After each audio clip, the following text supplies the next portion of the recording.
لہٰذا پاکستانی فوج کو چاہیے کہ وہ سیاست سے دور رہے۔ ان نکات میں یہ بھی کہا گیا کہ موجودہ آئین پاکستان کے تحت فوج سیاست میں حصہ نہیں لے سکتی۔ جو بندہ بھی امن کی بات کرتا تھا وہ نامعلوم افراد کے ہاتھوں مار دیا جاتا تھا۔ منظور پشتین کا فوج پر الزام ہے کہ قبائلی علاقوں میں فضائی حملوں میں مارے جانے والے دہشت گرد نہیں بلکہ اکثر عام شہری تھے۔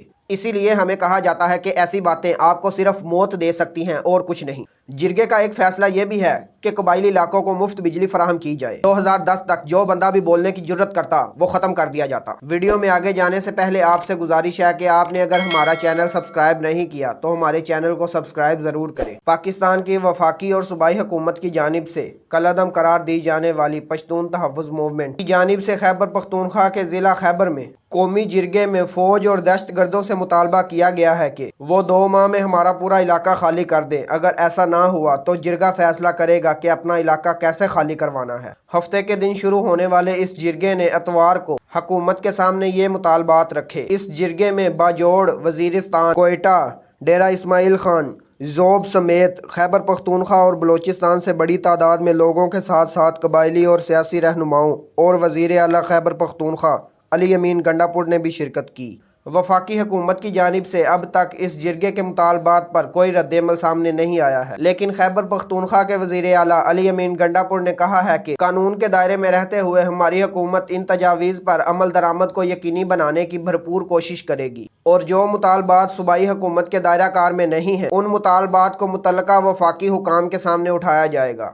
آپ کو بتا دوں کہ یہ جرگہ شروع ہونے سے پہلے پی ٹی ایم پر وفاقی حکومت نے پابندی لگاتے ہوئے الزام عائد کیا تھا کہ یہ تنظیم یعنی پی ٹی ایم ریاست مخالف سرگرمیوں میں ملوث ہے۔ سیاسی جماعتوں یا تنظیموں کو کالعدم قرار دینے کا یہ مذاق پاکستان بننے کے ساتھ ہی شروع ہو گیا تھا۔ جب حکومت لوگوں کے جائز مطالبات کو پورا نہیں کر سکتی اور لوگوں کے سوالوں کا جواب نہیں ہوتا ان کے پاس، تو لوگوں کی آواز کو دبانے کا صرف واحد حل ان کے پاس یہی ہوتا ہے کہ اس جماعت یا تنظیم کو کالعدم قرار دے دیا جائے۔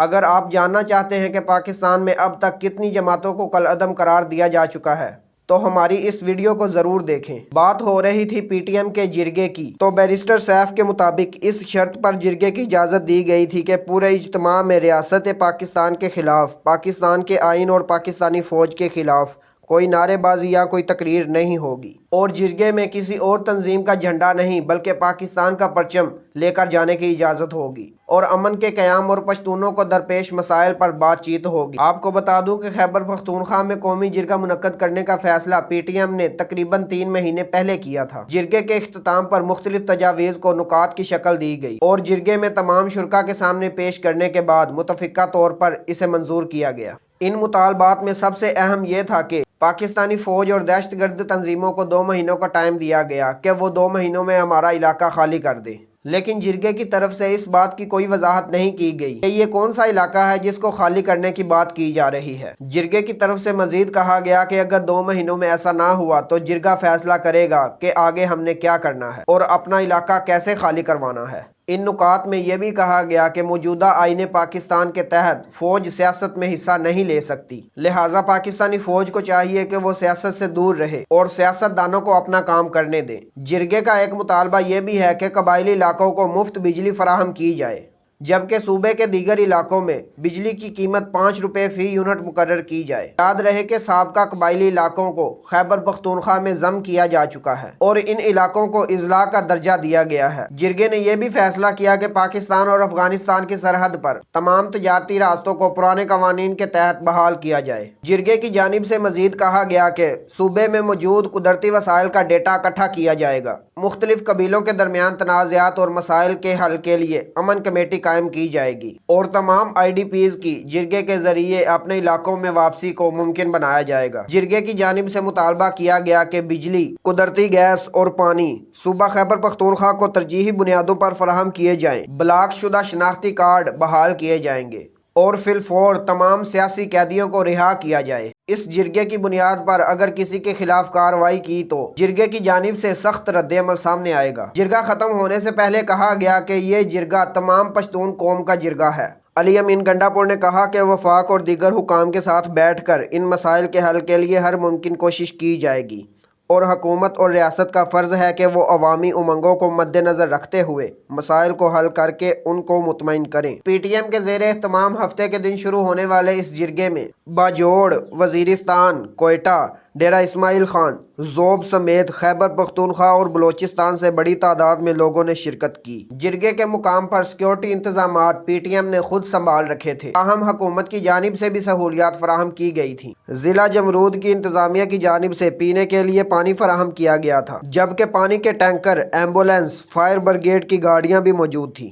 اس کے ساتھ ساتھ صوبائی حکومت کی جانب سے ہی جرگے کے مقام پر ایک میڈیکل کیمپ بھی لگایا گیا تھا۔ پی ٹی ایم کے سربراہ منظور پشتین نے جرگے کے پہلے دن خطاب کے دوران کہا کہ یہ ایسا موقع ہے کہ تمام پشتون لیڈرشپ بیٹھ کر ایک ہی فیصلہ کرے۔ آگے جانے سے پہلے آپ کو منظور پشتین کا مختصر سا تعارف کروا دیتا ہوں۔ یہ منظور احمد پشتین ہے اور ان کا مطالبہ ہے لاپتہ افراد کی بازیابی اور ماورائے قانون ہلاکتوں کا خاتمہ۔ یہی بالکل سیدھی باتیں کر کے منظور پشتین ہزاروں پشتونوں اور لاپتہ افراد کے لواحقین کے ترجمان بن گئے ہیں۔ 32 سالہ منظور پشتین کی لاپتہ افراد کے لیے چلائی گئی مہم اب ایک ملک گیر تحریک کی شکل اختیار کر گئی ہے۔ منظور احمد پشتین جنوبی وزیرستان کے ایک تعلیم یافتہ گھرانے سے تعلق رکھتے ہیں۔ سیاسی شعور انہیں اپنے والد سے ورثے میں ملا۔ منظور پشتین اپنے انٹرویو میں کہتے ہیں کہ میرے والد ایک اسکول میں استاد تھے، وہ کبھی بھی گھر پر پھل لے کر نہیں آئے۔ جس رقم سے وہ پھل خرید سکتے تھے، انہی پیسوں سے وہ گھر آتے وقت ایک کتاب لے آتے تھے، وہی کتاب ہم سارے بہن بھائی پڑھ لیتے تھے۔ منظور پشتین نے اپنی ابتدائی تعلیم اپنے آبائی علاقے سے حاصل کی اور پھر بنوں میں آرمی پبلک اسکول اور وہیں کالج میں زیر تعلیم رہے۔ منظور پشتین کے بقول وہ اپنے اسکول کے 52 طالب علموں میں واحد نوجوان ہیں جنہوں نے ماسٹرز کی ڈگری مکمل کی۔ انہوں نے گومل یونیورسٹی سے ویٹرنری سائنس میں بھی تعلیم حاصل کی، لیکن انہیں کچھ اور ہی کرنا تھا۔ وزیرستان کے سنگلاخ پہاڑوں سے شروع ہونے والی اپنی طرز کی پہلی عوامی تحریک کی سربراہی ان کی منزل ٹھہری۔ منظور پشتین کا ماننا ہے کہ ان کی تحریک کوئی نیا رجحان نہیں ہے۔ انہوں نے اپنے ایک انٹرویو میں بتایا کہ یہ تحریک بہت پہلے سے اٹھی تھی، بس شکلیں تبدیل ہوتی رہیں۔ 2003 میں جب ہمارے علاقے میں فوجی کارروائیاں شروع ہوئیں اور عام آدمی متاثر ہوا تو وہ کہتے رہے کہ یہاں ظلم نہ ہو، یہاں امن ہو۔ 2010 تک جو بندہ بھی بولنے کی جرت کرتا وہ ختم کر دیا جاتا، جو بندہ بھی امن کی بات کرتا تھا وہ نامعلوم افراد کے ہاتھوں مار دیا جاتا تھا۔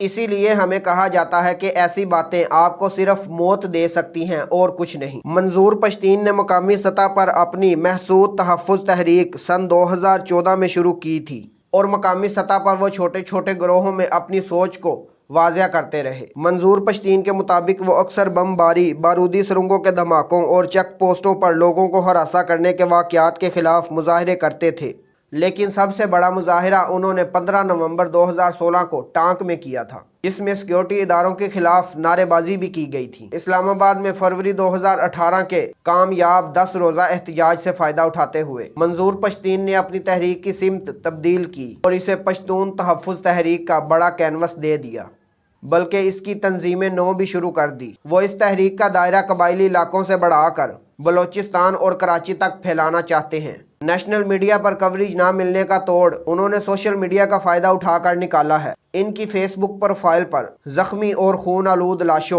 اور کراچی میں مبینہ جعلی پولیس مقابلے میں مارے جانے والے وزیرستان کے نوجوان نقیب اللہ محسود کی تصاویر بھی ملیں گی، اور اپنا تعارف وہ حقوق انسانی کے کارکن کے طور پر کرواتے ہیں۔ منظور پشتین کا کہنا ہے کہ ان کی تحریک کے پیچھے ان ماؤں اور بہنوں کے آنسو ہیں جن کے پیارے لاپتہ ہو گئے ہیں۔ منظور پشتین کا فوج پر الزام ہے کہ قبائلی علاقوں میں فضائی حملوں میں مارے جانے والے دہشت گرد نہیں بلکہ اکثر عام شہری تھے۔ منظور پشتین کا موقف ہے کہ لاپتہ ہونے والے افراد کو سامنے لایا جائے، اگر وہ کسی غیر قانونی کام میں ملوث ہیں تو ان کو قانون کے کٹہرے میں لایا جائے۔ یہی وجہ ہے کہ ان کے جلسوں میں ایسے خاندانوں کی بھی شرکت ہوتی ہے جن کے رشتہ دار مبینہ طور پر لاپتہ ہیں، لیکن منظور پشتین پر کئی طرح کے الزامات بھی عائد کیے جاتے ہیں۔ منظور پشتین کو ملک دشمن اور ریاست پاکستان کے خلاف سرگرم عنصر بھی قرار دیا گیا ہے۔ افغانستان اور انڈیا کی خفیہ ایجنسیوں کے ساتھ روابط کا الزام بھی ان پر لگایا گیا، لیکن اس عام سے سوال کا جواب دینے کو کوئی تیار نہیں ہے کہ لاپتہ ہونے والے افراد آخر ہیں کہاں۔ اور یہاں اس جرگے میں بھی منظور پشتین نے اپنے وہی عزم کو دہرایا۔ جرگے کے مرکزی مقام پر پی ٹی ایم کے سربراہ منظور پشتین نے اپنے خطاب میں نامعلوم افراد کے ہاتھوں لاپتہ ہونے والے افراد کا ڈیٹا بھی شیئر کیا اور ایک ویڈیو کے ذریعے لاپتہ ہونے والے افراد کے خاندان والوں کی تکالیف بھی بیان کی کہ وہ کس کرب اور اذیت سے گزر رہے ہیں۔ ان لوگوں کو تو یہ بھی پتہ نہیں کہ ان کے پیارے ابھی تک زندہ بھی ہیں یا مر چکے ہیں۔ ویڈیو دیکھنے کا بہت بہت شکریہ۔